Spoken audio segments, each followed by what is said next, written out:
Très jeune, je m'intéressais aux avions parce que je voyais des timbres avec le Concorde ou des timbres avec des grands programmes scientifiques. Et je me posais toujours la question de savoir comment est-ce qu'on mettait cela en image. Et puis, ça m'interpellait. Ça suscitait en moi des interrogations qui me poussaient après à aller dans les livres, chercher des illustrations pour comprendre comment ça fonctionnait. Et je crois que ça a été les premiers pas, mes premiers pas dans la philatélie. Ma mère aimait beaucoup les timbres également. Elle les gardait chaque fois qu'elle recevait des lettres. Et elle gardait en particulier ceux qui étaient les plus beaux. Et c'est vrai qu'en les regardant, bien, j'étais très sensibilisé par ceux qui avaient une particularité. Alors, il y avait des timbres effectivement de tous les jours, des timbres pour l'expédition standard, et puis des timbres qui étaient plus beaux. Et ceux-là, elle les gardait. Et moi, dans ces timbres-là, je voyais des thèmes développés qui m'interpellaient. Ça pouvait être aussi bien des timbres liés à l'art, à l'histoire, la géographie, ou des thèmes liés à des régions, mais plus particulièrement à ceux liés aux sciences.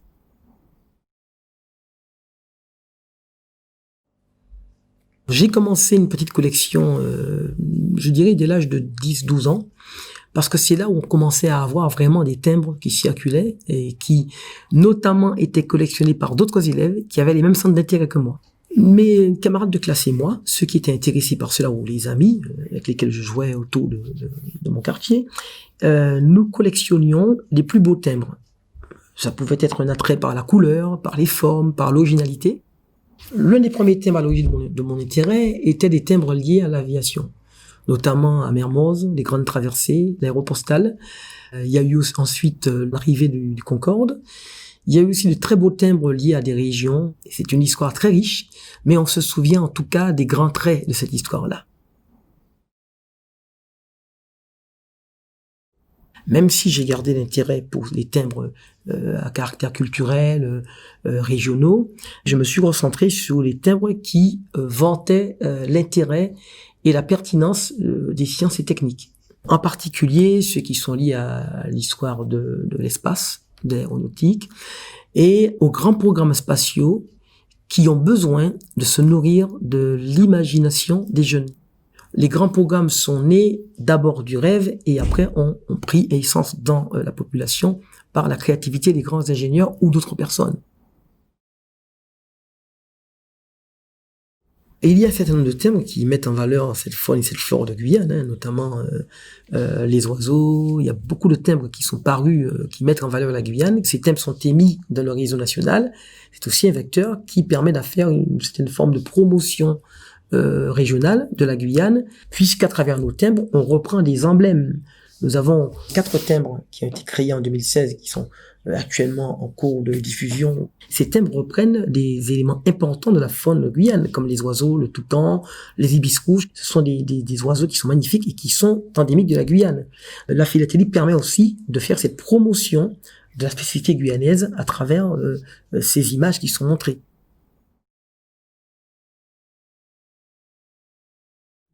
La beauté des timbres, les couleurs et puis ce sens du détail, ces choses-là interpellent. Et il est clair que lorsqu'on soumet les timbres qui ont été réalisés avec rigueur, comme c'est le faire la Poste, à des jeunes, ils sont frappés par la beauté de ces supports. Et je dirais que l'intérêt de la philatélie est aussi de ramener les jeunes, cette génération qui arrive, à la dimension concrète des choses. La dimension numérique est très importante. Elle permet d'aller très loin de la créativité. Mais une fois ce stade atteint, je crois que revenir à l'aspect concret des choses réelles et à la concentration sur des thèmes qui sont liés à des objets qu'on manipule est une chose qui manque beaucoup dans le domaine pédagogique. Et la philatélie permet de ramener un peu plus de concret et d'amener les jeunes à développer ce sens de l'observation du détail.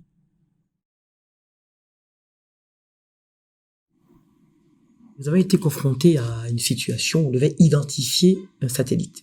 Le CNES nous avait offert, en début d'une année scolaire, une maquette à l'échelle 1 de satellite qui a passionné les jeunes du lycée où cette maquette avait été donnée, les classes de seconde. Et nous avons entrepris des démarches pour identifier ce satellite, où il y avait peu d'informations pour dire vraiment ce que c'était. Eh bien, la grande richesse des timbres produits autour des lancements de satellites nous a permis de collecter des informations. Ces jeunes ont utilisé ces timbres. Au passage, ils les ont trouvés très beaux. Et il faut noter que la qualité de réalisation, l'exigence qu'a la Poste sur la qualité de représentation de ces thèmes vis-à-vis de l'objet réel nous a permis d'élucider une grande partie des questions que nous nous posions et d'arriver à identifier clairement le satellite qui avait été lancé. Il y a dans les émissions qui sont parues ces dernières années une collection que j'aime beaucoup, qui est la collection des pierres précieuses. Très jolie collection parce que je trouve que le rendu de ces timbres est d'une beauté et que ces timbres informent beaucoup sur les minéraux en fait. J'aurais du mal à expliquer ce qu'on ressent en les regardant, mais je crois que ça traduit très bien la beauté à l'état pur, la beauté simplement parce qu'elle existe. Et la philatélie permet de diffuser cette beauté partout. Et je ne saurais dire pourquoi une oblitération posée sur un timbre de la collection des pierres précieuses est plus belle que les autres.